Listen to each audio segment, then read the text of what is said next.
Morning student, BSc second year class में आपका स्वागत है। हमारा टॉपिक है समतलीय बलों के संतुलन हेतु व्यापक प्रतिबल। इसका भाग 2 और यूनिट फर्स्ट।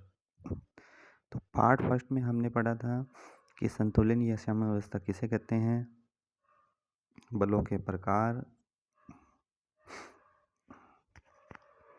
और समतलीय बलों के संतुलन हेतु व्यापक प्रतिबंध, इसके बारे में पढ़ा था। अब जो पार्ट फर्स्ट में आपको समझाया गया था उसी से रिलेटेड एग्जाम्पल सॉल्व करेंगे। A B C D E F एक समषटभुज है जिसका केंद्र बिंदु O है। 1 2 3 4 5 और 6 परिमाण के बल क्रमशः A B C D E D E F और ए एफ के अनुदिश क्रियाशील है। निकाय का O पर एक बल और एक बल युग्म में समानयन कीजिए और ए बी पर वह बिंदु भी ज्ञात करना है जिससे एकल परिणामी गुजरता है। तो A, B, C, D, E, F is a regular hexagon and O is its center. Forces of magnitudes 1, 2, 3, 4, 5 and 6 act along the lines A, B, C, B, C, D, E, D, E, F, A, F. Reduce the system to a force at O and a couple. Also find the point in AB through which the single resultant passes. तो सबसे पहले माना OE तथा OE के लंबवत रेखा निर्देशी अक्ष है। माना इनके अनुदिश दिए गए बलों के वियोजित भागों के बीजीय योग क्रमशः RX तथा RY है। जैसे ये डायग्राम है,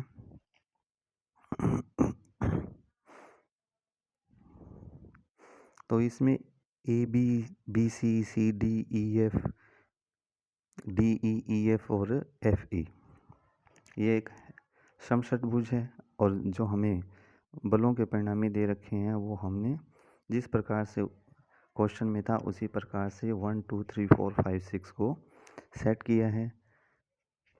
तो क्या करते हैं, OE और OE के लंबवत रेखा निर्देशी अक्ष है तो इसके अनुदिश बलों के वियोजित भाग का बीजीय योग RX और RY है। तो सबसे पहले तो RX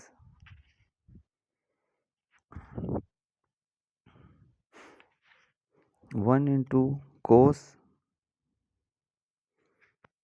सबसे पहले तो क्या करते हैं RX जो हम कोस 0 से स्टार्ट करते हैं तो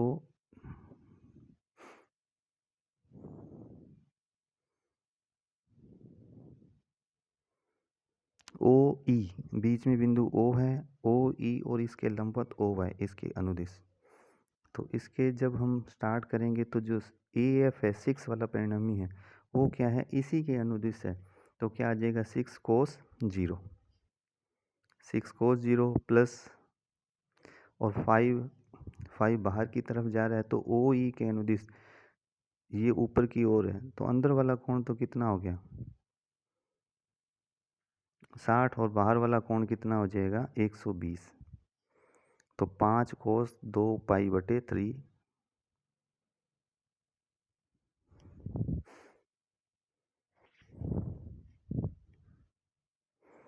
2 पाई बटे 3 कितना होता है 120 प्लस 4 कोस 4 पाई बटे में 3 प्लस 3 कोस 0। 4 के लिए देखते हैं, 4 क्या है नीचे की तरफ जा रहा है तो ये कितना हो जाएगा जब पूरा हम देखेंगे ऊपर से तो ये कितना हो गया 180 और 60, 120 तो वो था ही बाहर वाला और 60 60 120 कितने हो गए टोटल 240। 240 को कैसे लिखा 4 पाई बटे में 3, 4 के साथ ये आ गया। फिर 3 कोस 3 देखो वो उसकी डायरेक्शन भी OE की डायरेक्शन में है तो क्या होगा एंगल कितना बना रहा है 0, 3 कोस 0 और प्लस 2 कोस। अब 2 के लिए 2 क्या है ऊपर की तरफ जा रहा है, जो दिशा 5 परिणामी की थी वो ही सेम 2 बल की है तो कितना कोण आएगा 120 डिग्री। 2 कोस 2 पाई बटे 3 प्लस 1 और 1 है वो नीचे की तरफ, उसकी डायरेक्शन कैसे, ED, जो हमारा 4 वाला और 1 वाले बल हैं वो नीचे की ओर है, तो कितना आएगा 240 डिग्री। तो ऐसे ही RX बराबर, सबसे पहले अगर 1 के लिए है तो 1 cos 4π/3 plus 2 cos 2π/3 plus 3 cos 0 plus 4 cos 4π/3 plus 5 cos 2π/3 plus 6 cos 0। तो cos 240 का मान होता है -1/2, 2π/3 का मान भी होता है -1/2, cos 0 का मान 1 होता है।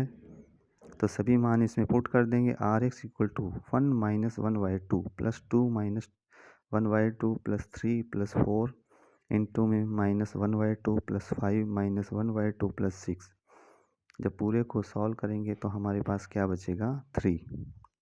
इसी प्रकार से RY इक्वल टू, क्योंकि एंगल तो वही होंगे सेम,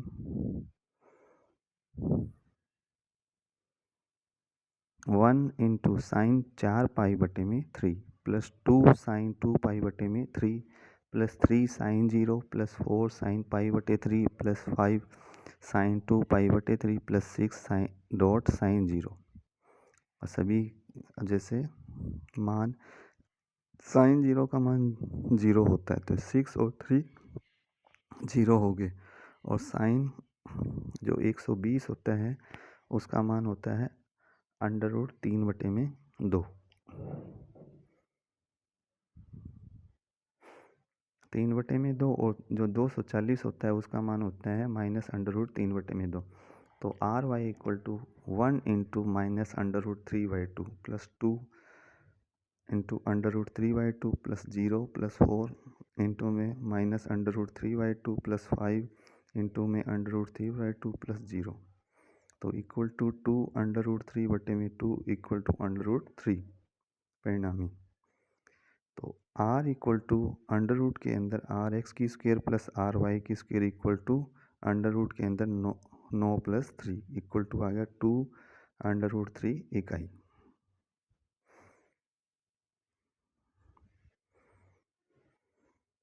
दोनों के मान पुट करेंगे तो वो था 3 की स्क्वायर 9 प्लस √3 की स्क्वायर 3, तो 12 हो गए। और √12 को सॉल्व करेंगे तो कैसे आएगा 4 इंटू 3, तो 4 का होता है 2 √3 इकाई। यदि परिणामी OX से कोण थीटा बनाता हो तो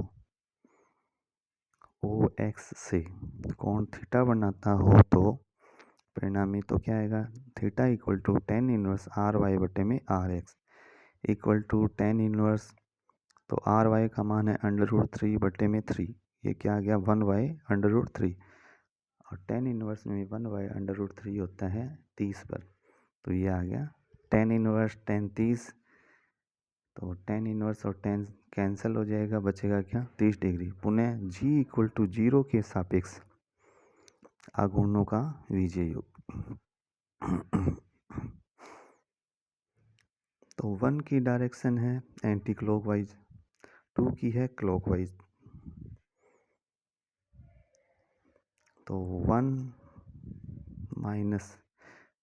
- 2 प्लस 3, क्योंकि जो एंटी क्लॉकवाइज है उनके लिए तो क्या आएगा प्लस आएगा, और जो क्लॉकवाइज है उनके लिए माइनस। तो देखो 1 - 2 प्लस 3 -4 प्लस 5 -6, और जो इसकी हमने भुजाएं ली है वो क्या है इंटू में A।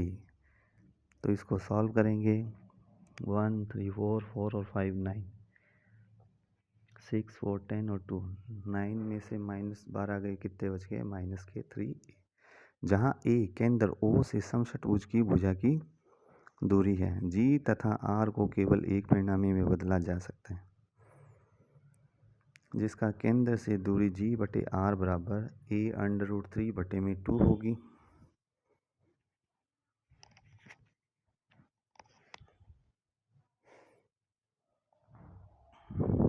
एवं दिशा R के समांतर होगी। यह भी देखा जा सकता है कि परिणामी की क्रिया रेखा AB और AF के मध्य बिंदुओं से गुजरेगी।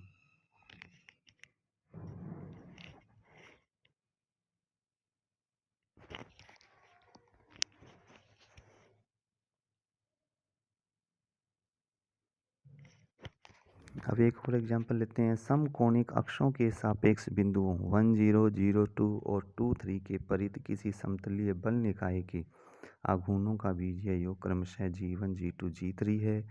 परिणामी बल की दिशा द्वारा x x के साथ बनाए गए कोण की स्पर्शज्या ज्ञात करनी है। The algebraic sums of the moments of a system of coplanar forces about points whose coordinates are 1 0 2 0 and 2 3 referred to rectangular axes are G1 G2 and G3 respectively. Find the tangent of the angle which the direction of the resultant force makes with the axis of x.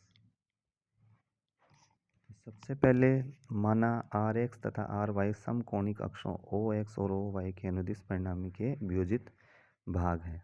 मान लेते हैं यदि बल युग्म का ओ के सापेक्ष आघूर्ण जी और बिंदु एच के सापेक्ष आघूर्ण जी डैश हो तो ये फार्मूला आपको पार्ट फर्स्ट में बताया गया था कि जी डैश इक्वल टू क्या होता है, G minus H R Y plus K R X.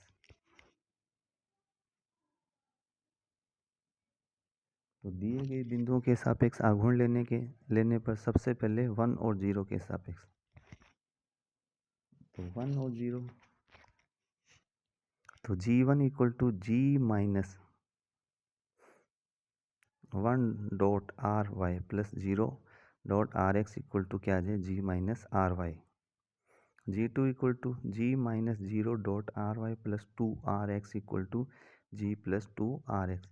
तो h और k के मान पहले बिंदु में तो है 1 0, दूसरे में है 0 2 और तीसरे में 2 3, उसी से सॉल्व कर रहे हैं।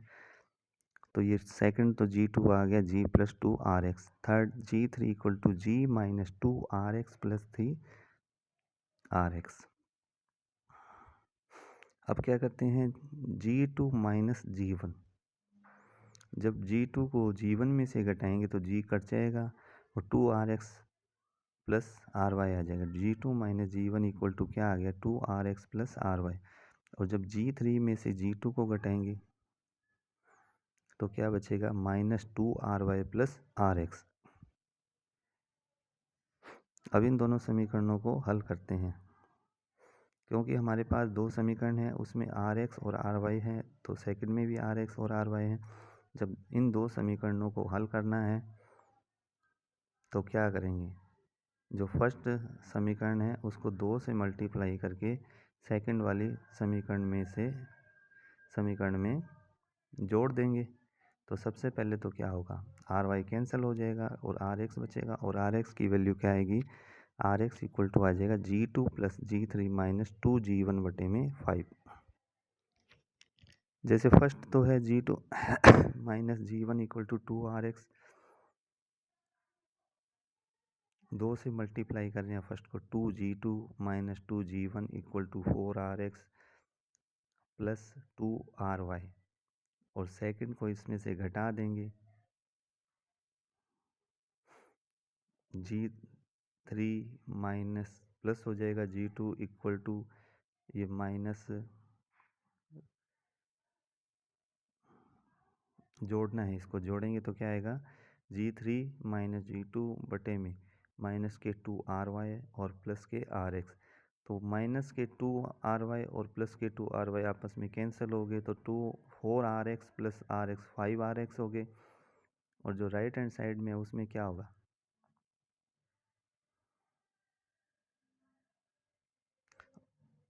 उसमें जो 2G2 में से एक G2 चला जाएगा तो हमारे पास एक G2 बचेगा, प्लस G3 है ही और माइनस 2G1, और 5 आर एक्स इक्वल टू हो गया G2 plus G3 minus 2G1 बटे में जो राइट हैंड साइड में 5 था वो यहाँ आ गया। इसी प्रकार से आर वाई का मान, कहने का मतलब है कि दो समीकरण हो तो उनको सॉल्व करने कि दोनों के गुणांक बराबर करके माइनस या प्लस करके आर एक्स और आर वाई के मान फाइंड किए जा सकते हैं। तो आर वाई क्या आ जाएगा, 3G2 minus G1 minus 2G3 बटे में 5। यदि परिणामी एक्स एक्स से कोण थीटा बनाता हो तो थीटा बराबर टेन इनवर्स आर वाई बटे में आर एक्स और आर वाई। तो tan theta equal to R Y हमारे पास G3G2 minus G1 minus 2G3 बटे में 5 और आर एक्स क्या है G2 plus G3 minus 2G1 बटे में 5 बटे वाला 5 कट जाएगा तो टेन थीटा इक्वल टू आ जाएगा 3G2 minus G1 minus 2G3 बटे में G3 plus G2 minus 2G1।